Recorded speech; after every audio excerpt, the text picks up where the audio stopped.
Peace and love, kings and queens, my black family. What's going on? What's going on? Hey,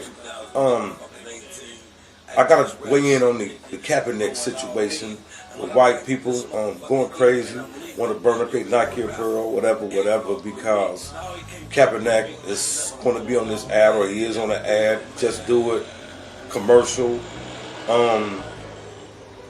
They want to burn up all their stuff, by Nike, but white America has spoken. You know what I mean? They want to honor the symbol of America, which is the United States flag, and this song they call the national anthem that Kaepernick first took a knee on, and now other players in the NFL are also taking a knee, and it's become a big debate. When Kaepernick took that knee, it was significance of him taking that knee. He wasn't taking the knee to take a jab at the United States Army, Marines, the Air Force, the Navy, men and women who fight for this country, the veterans, who did fight and die for this country. It wasn't a shot towards them.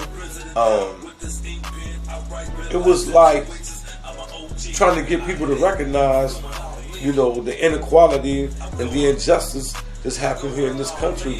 Police brutality is at an all-time high. They're killing black people at an alarming rate. And black people are killing black people at a normal rate. Chinese people are killing black people at a normal rate.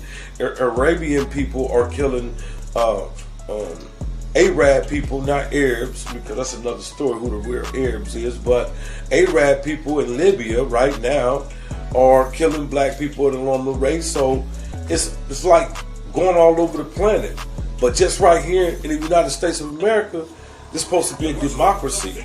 It's a hypocrisy, because if white America cared about us, and it was this post era of slavery and racism is a thing of the past, then we know the true transparency and the real significance of this man taking a stand against racism by but taking a knee at the football game.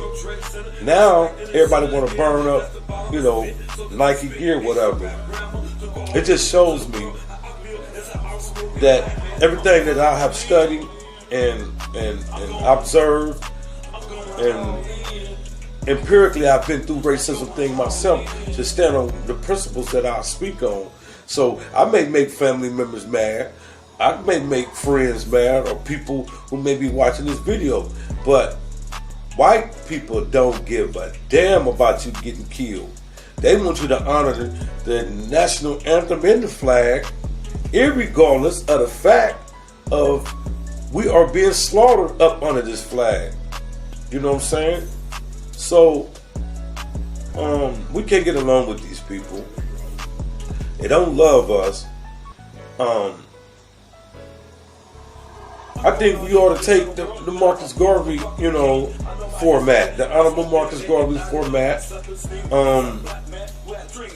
Going back, going to a state of our own, or a country of our own, and start our own civilization like we did back in Africa before we was colonized, by the same people harassing us today, by the same white people who don't understand the real significance of Kaepernick taking a knee.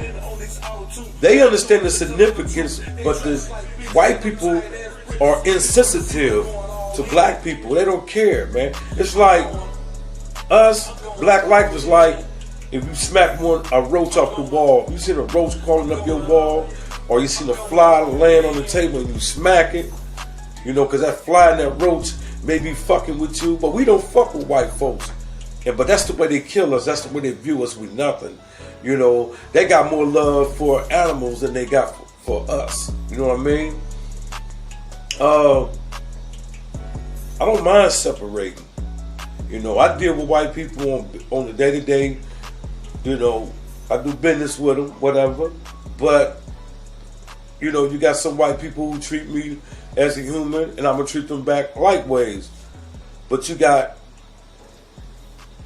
in the windows kind of in covenant racism, even going on with the ones that may be all right with you and conversate with you, because they always see themselves as better than you, because white supremacy miseducated the Caucasian too. So, you know, that Caucasian man or that Caucasian woman, you know, getting this fictitious ass knowledge that they're more superior than the black man. So this is what feeds racism, you know, false illustrations of black people. And, you know, for centuries they've been giving false illustrations of us, and that's another subject. But I just want to tell black America, no matter how you try to say racism don't exist, it's a thing of the past. I'm talking to all the coons who think that black people are supposed to submit and willingly allow white America to stomp all over us, and we not, you know, take a knee. You know, we won't take a stand. And you know, those people who date white people that's black, you know, you don't have no say so in this. You can't ask us to stampede, you know, fighting for justice, freedom, and equality because you married someone outside your race. That's a selfish ass Negro. He wants you to stop fighting because he found someone that's white that's loving him. But her people don't love the black majority. You know, so I'm not asking to be loved. You know, so I just want justice, freedom, and equality. They ain't gotta love me. You know what I'm saying? They don't hurt me 1 ounce of blood. It don't hurt me 1 iota that you hate me. You white, you hate me. There's some black people I don't give a fuck who don't like me. You know, well, that's another, you know, motherfucker don't like me, let's keep going. But you're not gonna ask me to honor American flag and the national fucking anthem, and they still killing motherfuckers in this country. Black people ain't gonna stand for that, man. You know what I'm saying? So, white America has spoken.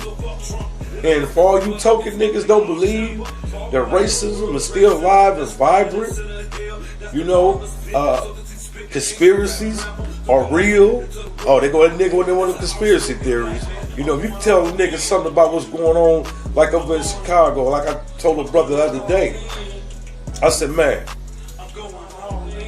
they got secret missionary soldiers in Chicago, white men, dressed like black men, helping kill black people off. Because we know gang violence exists there. There's no way to say that black people in Chicago not killing people. Because I'm from Dayton, Ohio. Niggas kill niggas every day here. In every city, niggas kill niggas.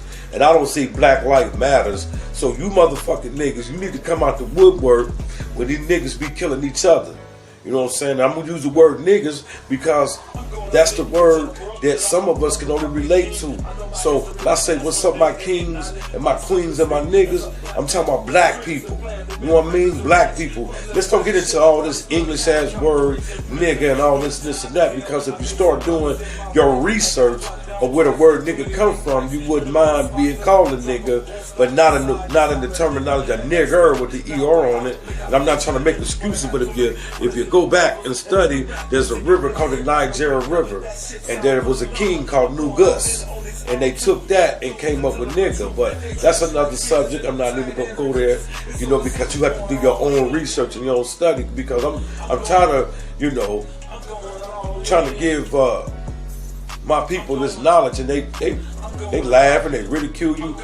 But sometimes I get mad, but you can't get mad at the people who do not have a correct knowledge. They don't have the knowledge of themselves. That's like being mad at a person that's mentally disabled. You know what I'm saying? You see people that's, you know, retarded, you know, not to make fun, and you know not to, they may cuss you out, but you know this person is not there. So you just keep it stepping. So when my people sit around and ridicule me, You can't cuss them out. I can't cuss them out. I can't want to fight them because they're going to say a lot of ignorant stuff. You know what I'm saying? Not calling them retarded. You know, they just don't know. Because at the time, I didn't know. You didn't know. So once you got to give people time to, marinate that knowledge that, that we be transmitting. But it's late in time to be doing that. Because niggas know you got YouTube, you got the internet, you got so much vast information out there, but some people still choose to be stupid. They don't go to YouTube and look up Ivan Van Sertima, these African prominent scholars, archaeologists, historians. You don't see nobody looking up Ben Jokohana, Joseph Jokohana. You don't see no people looking up William Chancellor. You don't see people looking up stuff like John Henry Clark, the Honorable Elijah Muhammad. You don't. When the people go to YouTube, they look up nonsense, music videos, porno, stupid stuff, how you get your hair done, how to do your hair, nobody goes to YouTube that much for knowledge, only conscious people. So you don't even need books no more. I remember at the time I used to buy a book a month to learn things, man. Now I can get it orally from YouTube. I mean, man, they got a lot of my favorite scholars on YouTube. You just got to put their names in and it come up. Bobby Hemmett name will come up. They got a young brother that's younger than me. You may be older than you, but he's younger than me. Dr. Umar Johnson. Man, that man's, man. Follow that brother right there. That's a good brother. You got the Honorable Minister Louis Farrakhan, who's doing work for years. You got a whole bunch of brothers out there that represent red pill, blue pill. We just gotta, pick the proper knowledge, man, and then teach it to our kids, man. Don't be scared to teach your kids the truth, because when they go to school, they get a curriculum of white supremacy. They indoctrinated with knowledge that don't make them excel as a people in society, and that's why we are a downtrodden people, because we have a lack of knowledge. Once you get the proper knowledge, then fuck the knowledge. You can work on hands-on, start building, nation building. But it's good to have that knowledge. But a lot of us got knowledge and we don't know what to do with that knowledge. You gotta make your knowledge work for you. But at the same time, while kids are young, they need a proper knowledge. It's not all about slavery. What about the knowledge before slavery? Ancient knowledge, Mansa Musa, some prominent brothers in ancient times that were rulers of this world before the Caucasian race, took over the world. You got to give brothers and sisters, at a young age, that type of knowledge, so they have a self-esteem situation. Because in this country and around the world, historians, white historians, that tell stories about black people, tarnish the history. They whitewash the history, like, Egypt. I hate to bring it up. We always know Egypt is one of the bread basket places of civilization, and the white man knows that this knowledge came from Africans. So that's another story. And I'm gonna touch on it like this: when European people came out the caves in Europe and started going around the world, and start learning how to dig up the earth, and everywhere they dig up the earth, as archaeologists, they found remains of black people, and black people ran mass civilization from Mali, Songhai, Kush, Mesopotamia, Babylon, which is the Iraq, all these places, the Middle East, all these places they call the Middle East, all these were black populations with high societies. Some societies had electricity, some societies didn't. Mathematics, this is where mathematics come from. We didn't even know nothing about the zodiac until Africans to the Greeks visit to the Greeks and the Romans visit Kemet. You call it Egypt, which Egypt is a Greek name, but that's another story. And I'm gonna go and say this before I go deeper. when white people went around the world finding this out about black people, that gave white people an inferiority complex.